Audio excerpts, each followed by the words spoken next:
Hai Sobat Investor, apa kabar? Ketemu lagi di Investor Academy Indonesia bersama saya Andre Lukito. Hari ini kita kedatangan tamu yang luar biasa, yaitu Bapak Donald Cristofolantu. Beliau adalah seorang value investor dan dijuluki Warren Buffett-nya Bandung. Salah satu pengalaman beliau yang sukses yaitu bisa mendapatkan 1 tahun 10 kali lipat keuntungan dari beliau tanamkan. Ya. Kalau yang belum menyaksikan video-video yang sebelumnya tentang pengalaman beliau suksesnya bagaimana, bisa saya cantumkan di sini ya, teman-teman bisa lihat. Nah, hari ini beliau akan memberikan 3 kunci sukses untuk menjadi seorang investor. Video ini akan saya pecah menjadi beberapa part, karena tiap part ini ada beberapa hal penting yang kalian bisa dapatkan. Jangan sampai nggak nonton sampai habis ya. Pastikan Anda bisa menonton sampai habis agar Anda bisa menemukan esensinya. Ya, di bagian belakang itu ada beberapa hal yang penting yang beliau sampaikan. Oke, kita mulai.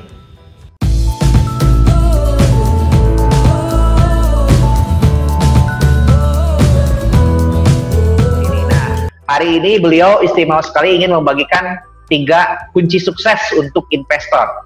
Ya, ini patut kita simak. Ya, kita mulai saja Pak. Mungkin kita terima kasih banyak kepada Donald. Kita persilahkan waktunya Pak untuk bisa bagikan tips buat kita semua.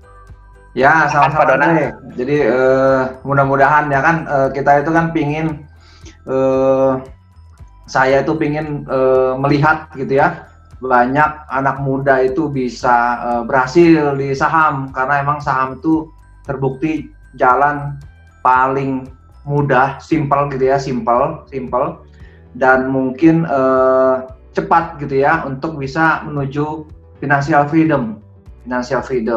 Nah, ini saya sharing khusus nih di channel ini sama Andre gitu ya, anak muda yang terima kasih banyak Pak. Mudah-mudahan kecipratan semua ya Pak, termasuk saya sendiri Pak.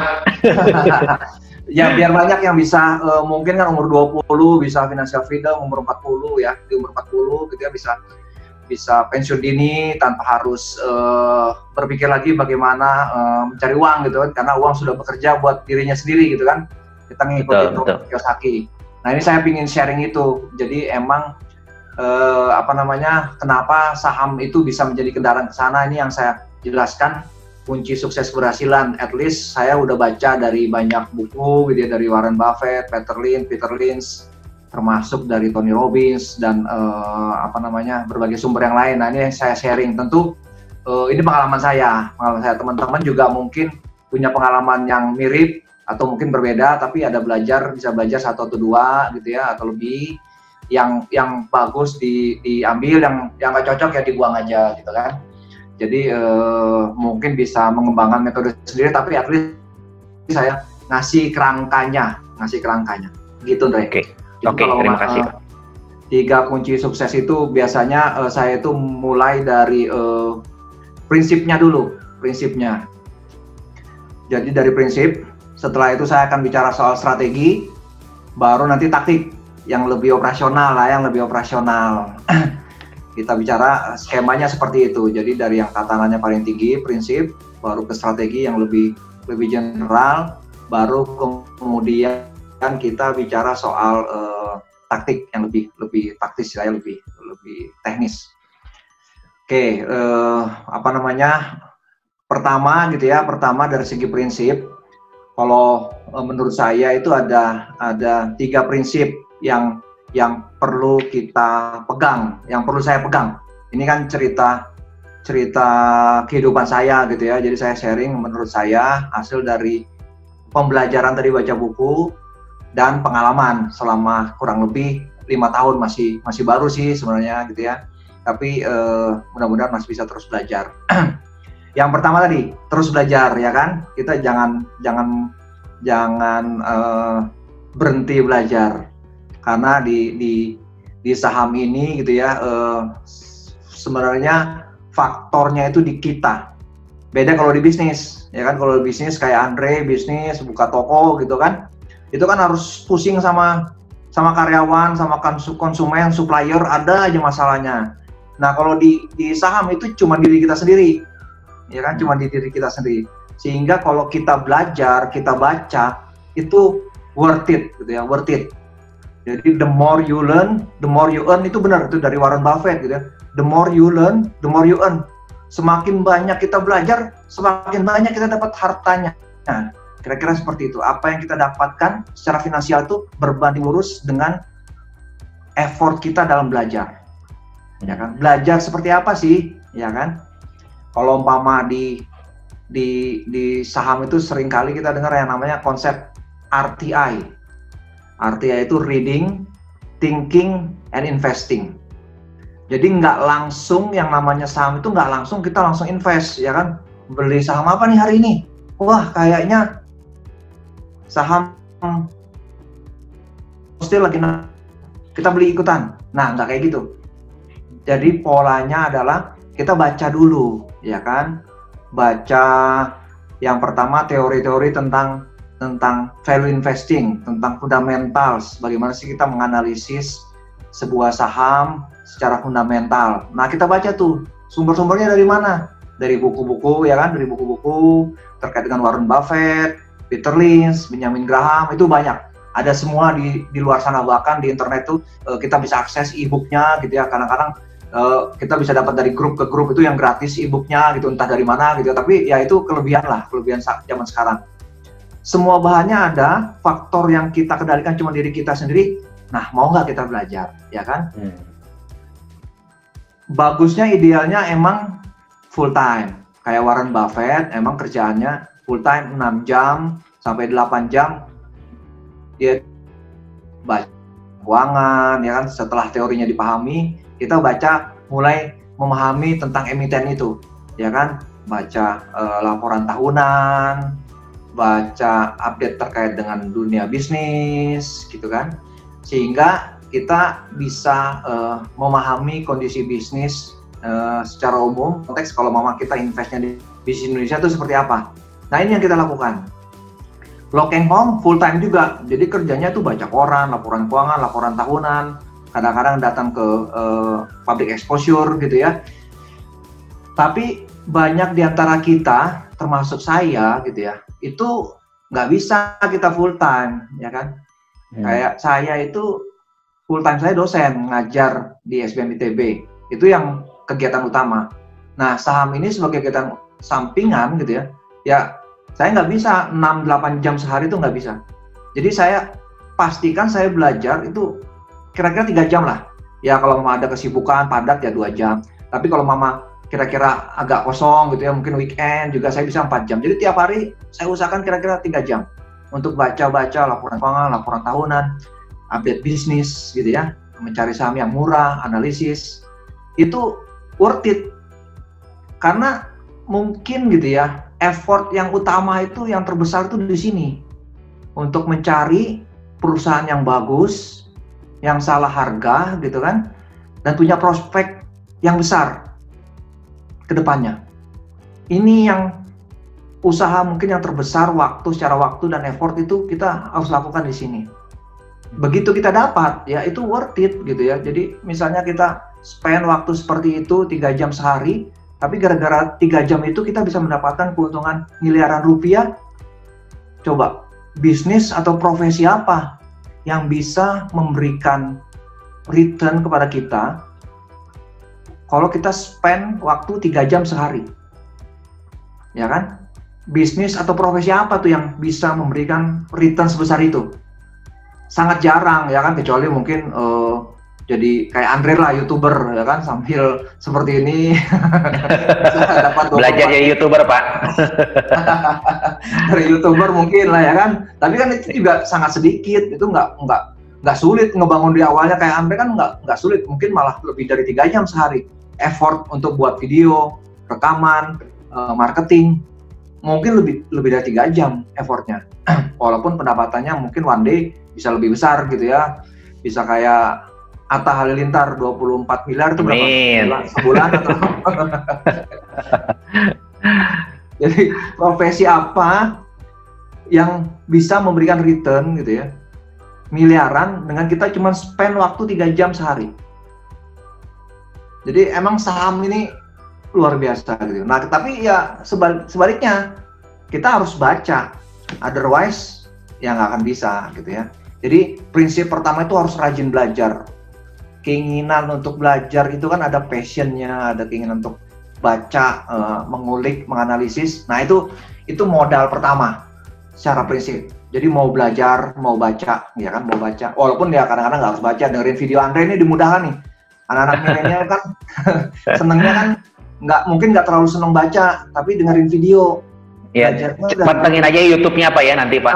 Mantengin aja YouTube-nya ini, udah cukup itu sebenarnya, cukup untuk bisa memahami teori. Jadi nggak usah baca buku-buku bahasa Inggris yang tebal gitu ya, Warren Buffett, cukup nih. Tapi emang tetap harus nanti bedah emiten, mungkin kita bisa kasih contoh beberapa kali. Andre udah kasih contoh kan, termasuk kemarin. Ya, mudah-mudahan Pak Donald mau terus ngopi bareng ya Pak ya, untuk bisa ngobrol santai bareng ya, bahasa emiten ya Pak. Siap. Terima kasih banyak Bapak. Ya, boleh. Jadi walaupun emang bedah emitennya seringkali kan kita versi singkatnya gitu ya, itu kan sudah hasilnya nanti, tapi langkah-langkahnya bisa kita sampaikan juga. Jadi prinsip pertama harus mau baca, harus mau memahami emitennya, memahami kondisi bisnis. Itu yang harus dilihat. Jadi misalnya mencari juga saham-saham yang bagus gitu ya, yang undervalued, yang kinerjanya bagus dan punya prospek ke depan. GCG-nya bagus, manajemennya jujur. Nah itu yang mungkin effort terbesar secara waktu itu di situ. Prinsip kedua itu adalah emosi, gitu kan. Bagi Warren Buffett, katanya emotional intelligence itu lebih penting dibandingkan yang pertama, gitu ya. Saya belum paham, tapi saya pikir sangat relevan kalau kita benar-benar harus bisa mengatur emosi kita, sehingga kita mengambil keputusan itu berbasis pada logika dan rasional yang sudah kita kembangkan dan pelajari, ya kan. Misalnya kita sudah tahu nih bahwa yang namanya BRI Syariah itu potensinya gede gitu kan, tapi kemudian karena harganya turun misalnya 5%, 3%, kita jual. Nah itu artinya keputusan kita sudah tidak logis, kita digerakkan oleh emosi. Nah kalau emosi ini seperti atau banyak bisikan-bisikan lain juga ya Pak ya. Ada bisikan ya kan, apalagi kan era internet ini banyak sekali bisikan-bisikan. Karena ada dua kubu pertama pesimis, kubu kedua optimis ya kan. Nah kubu pesimis ini jauh lebih banyak ya kan. Gimana nih bisikan-bisikan ini kan? Ya. Betul. Samping juga kita lihat ada misalnya BRI Syariah tidak naik, tapi saham yang lain naiknya kenceng. Nah kita pindah dari situ, dari BRI Syariah ke saham yang misalnya tadi Krakatau Steel. Pas kita pindah, Krakatau Steel-nya turun, BRI Syariah-nya naik. Jadi harus hati-hati dengan emosi. Emosi ini sangat penting emang. Jadi udah diadres sama Benjamin Graham dari awal, dari bukunya Intelligent Investor, bahwa seorang intelligent investor itu gitu harus mendasarkan keputusannya berbasis ya kan, rasional, dia tidak boleh emosional. Sehingga analisisnya itu benar-benar tajam. Nah, bagi Benjamin Graham gitu ya, kita itu atau pelaku di pasar modal itu sangat bisa digerakkan oleh emosi, karena emosi itu menular, ya kan? Jadi di pasar itu ada dua emosi yang dominan. Nah ini jadi ilmu psikologis ini bagi Warren Buffett jauh lebih penting untuk kita pelajari gitu kan, untuk bisa keberhasilan menjadi seorang investor yang berhasil gitu ya. Karena kita harus bisa agar tertular oleh emosi massa. Emosi massa ini menurut Benjamin Graham ya kan ada dua. Yang pertama adalah fear, yang kedua itu greed. Jadi ada fear itu rasa takut rugi khususnya. Kalau yang kedua greed itu serakah, maruk gitu kan, pingin dapat untung yang lebih besar. Jadi dua emosi utama inilah yang menggerakkan bursa saham dari menggerakkan bursa atau orang-orang yang terlibat dalamnya dari keputusan yang objektif dan rasional. Nah, kita harus belajar agar kemudian kita tidak terpengaruh oleh emosi massa ini gitu ya, emosi massa, karena emosi tadi itu menular. Jadi misalnya Pada saat kita bear market, ya kan, itu pasar sangat diliputi oleh emosi fear, takut, ya kan. Wah, turun, ya kan. Jadi karena turun berhari-hari itu kan minus 7%,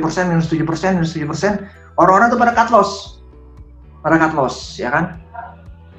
Padahal mungkin ada beberapa saham yang malah sekarang sudah di atas harga sebelum di IHSG, bahkan bursa Amerika itu udah kembali ke harga sebelum Maret itu, gitu ya. Nah, ini emang IHSG agak tertinggal.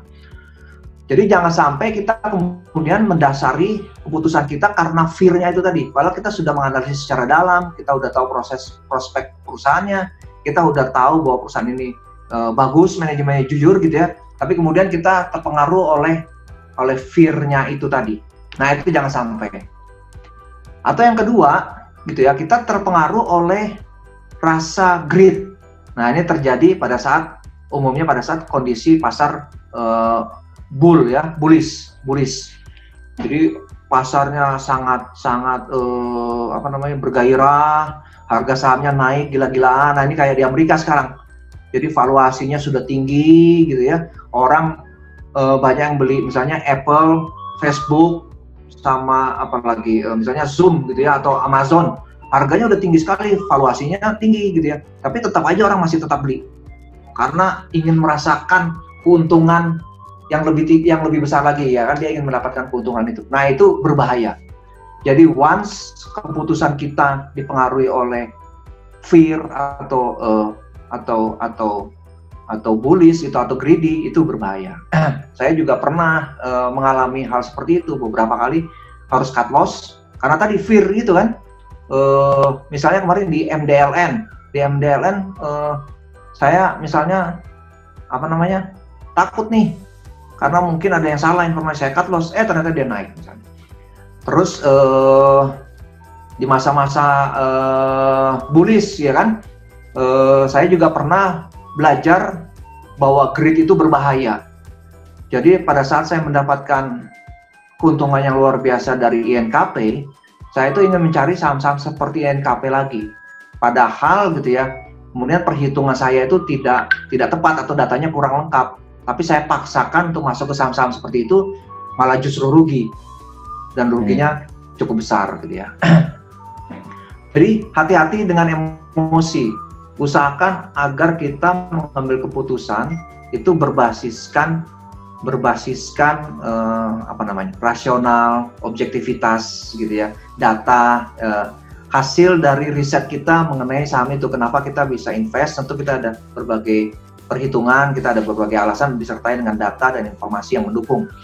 Nah, ini yang kita harus master. Kadang-kadang knowledge aja nggak cukup gitu ya. Kita sudah mengerti knowledge-nya, tahu ilmunya, tapi begitu menghadapi situasi seperti ini, ketakutan kemarin bulan Maret, wah itu benar-benar berbeda gitu ya, benar berbeda. Jadi mungkin emang kita harus mengalami, dan mereka yang mengalami pasar di tahun ini gitu ya, bearish, itu luar biasa. Ini pengalaman yang berharga yang mungkin menjadikan kita itu menjadi lebih baik lagi ke depannya. Termasuk nanti kalau kita masuk pasar bullish gitu ya, kita sudah mengalami fase atau siklus bursa saham yang lengkap, bullish dan bearish. Saya pernah di 2015, tapi 2015 itu cuma sebentar, dan itu bearishnya juga cuma berapa, 20 atau 30% kalau tidak salah itu IHSG turunnya. Nah, yang sekarang ini kan memang lebih dalam gitu ya, dari 2019 turun sampai kemarin di akhir Maret baru mulai rebound ya, rebound.